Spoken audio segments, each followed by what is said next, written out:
Most of the lists about the best places to live or rent in New York City are sponsored by real estate companies. They're trying to prod you into living into one of the areas where they have rentals. However, these spaces are rarely affordable, so I did my own data analysis to determine the 15 best affordable neighborhoods to live in New York City. I figured this out based on 6 criteria: median rent cost, travel time to Manhattan, green/park space, schools, crime, and business. I gave each criterion a score between 1 and 10. First, I examined the neighborhoods in Zillow Metrics Excel spreadsheet. So in order to establish affordable here, I looked at neighborhoods that were $2,900 or less for the median price of a one-bedroom. I know that is quite a lot, but affordable in New York City's case is relative. So I assigned a score of 1 at the 2,900 level, and then there was an incrementally increasing score for every $100 that the rent price dropped. Areas in the Bronx tended to do pretty well here.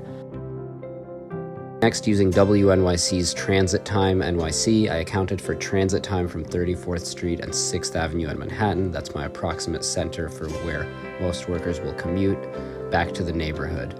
For every 10 minutes it takes to get home, I deducted 1 point. Here, Harlem ranks the highest because of its proximity to the city, while Bayside has the lowest score because it has a border with Long Island that makes it difficult to get from there to Manhattan with cheap and reliable public transportation. Next, I looked at whether the neighborhood contains or borders a major park.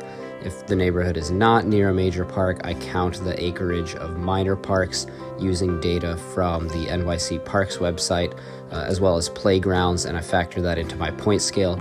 Neighborhoods across the boroughs from Bay Ridge to Riverdale to Washington Heights scored very highly because they had multiple major parks and green spaces.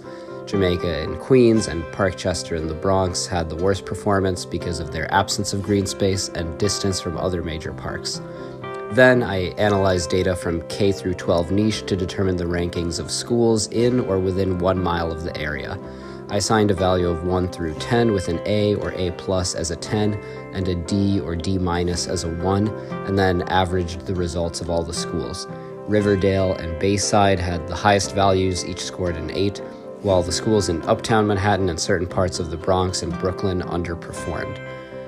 To me, the school thing is not really important, but it is an objective measure for how good of a neighborhood is. And speaking of, another thing that's not important to me, but I have to use some basis of something objective to determine how good the neighborhood is crime.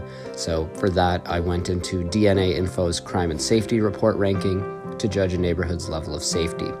The top 7 safest areas were given a score of 10, and those below had 1 deducted from their score for every 7 points they strayed from the top 7, and I rounded the number down. So let's say it was in the top 8, that would get a score of 9. If it was in number 15, that would get a score of 8, and so on. When the data is unavailable, what I did was average the number from surrounding neighborhoods. Areas like Fort Hamilton and Rego Park score very highly here. Regions like Bed-Stuy, Tremont, and Concourse Village performed the lowest. To gauge living enjoyment and employment, I looked at the amount and diversity of businesses in different neighborhoods. The more businesses the region has relative to its population, and the more diverse the stores or restaurants are, the higher it scored. So regions like Astoria and Flushing do very well here, while the more residential areas tend to fall short. So based on those metrics, here are the 15 best affordable neighborhoods in New York City. Number 15, Woodside. This neighborhood in Queens scores highly because of its safety, commerce, and proximity to the city.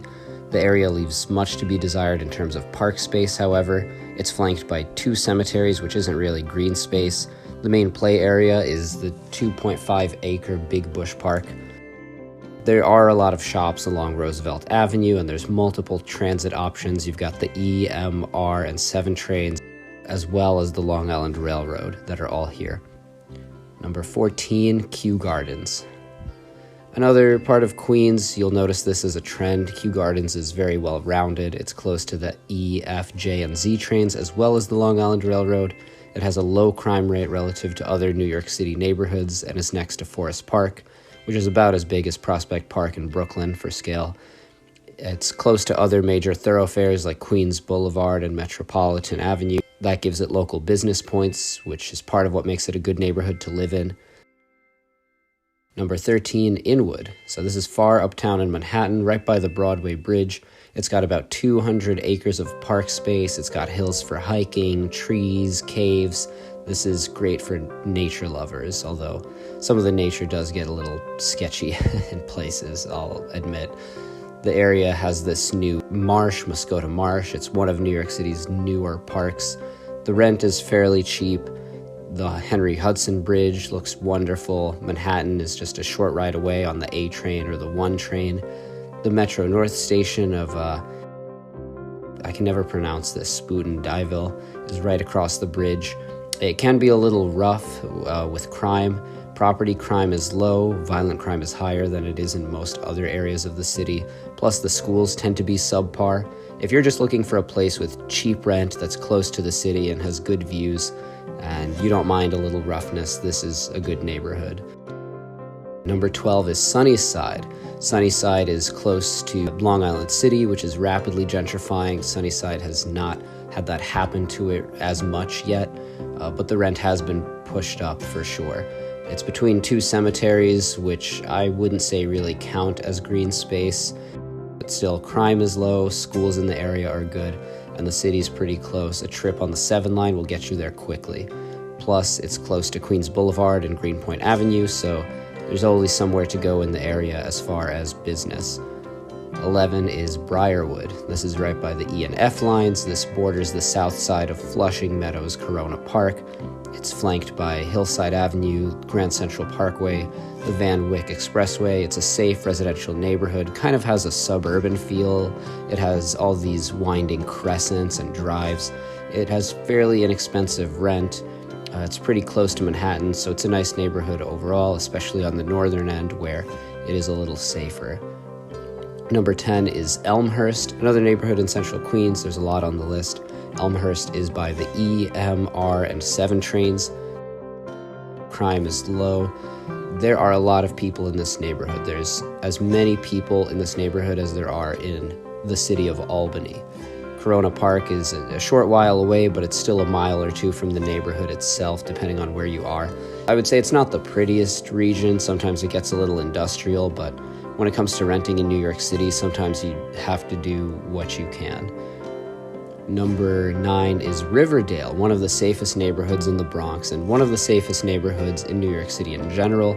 Riverdale is right on the city limits. It stops right by Yonkers. The commute can be a grind. So the 1 train services the area at 242nd Street, but living next to Riverdale and Van Cortlandt Park makes up for it. If you care about good schools, if you care about a strong Jewish community, and if you don't mind that this puts you a little farther from the city, you'll feel at home here. Number 8 is Dyer Heights. So this borders the D and N trains. This is famous for its over-the-top Christmas displays. Dyer Heights has one of the lowest crime rates on this list. It doesn't really have a lot of park space besides McKinley Park and a playground by the Dyer Beach Golf Course. This is a spot to live in if you want to feel like you've moved away from New York City while still being there. The median rent price is typically affordable, although the houses themselves tend to be expensive. Schools are decent, and there's a lot of commerce that's a little farther away from the more residential zones. Number 7 is Forest Hills. I love Forest Hills. It's a nature lover's neighborhood. It's right by Forest Park and Flushing Meadows Corona Park, so there's lots of acres to explore. The crime is fairly low, but the rent is definitely higher. But that's what you pay for to be next to the E, F, M, and R lines, the Long Island Railroad, and to live in one of New York City's safest areas. It's usually a 40-minute commute to reach Manhattan. Number 6 is Washington Heights. This is south of Inwood and closer to the city, right by the AC and 1 trains. Rent is affordable. I love the aqueducts of Highbridge Park. There's the bike paths by Fort Washington Park, the George Washington Bridge. Those are all nearby, so it's good if you like physical activity. Some of those parks uptown do get a little sketchy, I'll be honest. The crime ranking is a little deceptive in terms of overall crime. It's safe, but it has a bit more violent crime than average. The schools are also at a pretty low ranking, which brings the neighborhood's overall ranking down. It's right by the northern section of Broadway, so shops are never going to be in short supply. A lot of the residents there speak Spanish, so this is a desirable area for Hispanic families generally. Number 5 is Rego Park. Rego Park is close to the two major Queens parks, at least close, meaning within a mile. The areas by the E, M, and R trains. Queens Boulevard has a lot of shops. The crime rating is relatively low. Like in a lot of parts of Queens, you have these strange curves and crescents, so it gives the area this cul-de-sac feel. There is a mall there, so there's a lot of business to explore, although I can think of 100 things to do in New York City that are more fun than going to a mall. Number 4 is Flushing. If you're on the south end of Flushing, you can enjoy a quick walk to Cassena Park or Corona Park. It's right by the 7 train, which consistently ranks as one of New York City's best trains. Flushing is also the home of Queens Chinatown. There's a wide selection of Asian food. The neighborhood is very safe, which makes this region rank highly. Very good area for even just getting food. Number 3 is Astoria. So a bit of a warning here, Astoria is the most expensive, affordable neighborhoods on this list. And with rents going the way they are right now and the area gentrifying, it's probably not going to be inexpensive for very long. There's really nice views of the Manhattan skyline. There's a lot of waterfront parks. It's near the E, M, N, and R lines. It's got a low crime rate. It's got decent schools. A pretty significant Greek population. Number 2 is Bayside. So Bayside is a little far, but it's got some of the best schools in the city. It's tucked in eastern Queens. There's lots of park space. What I love is there's a public area that was once an active military fortress. It's one of the safest spots in the city. The rent is decent.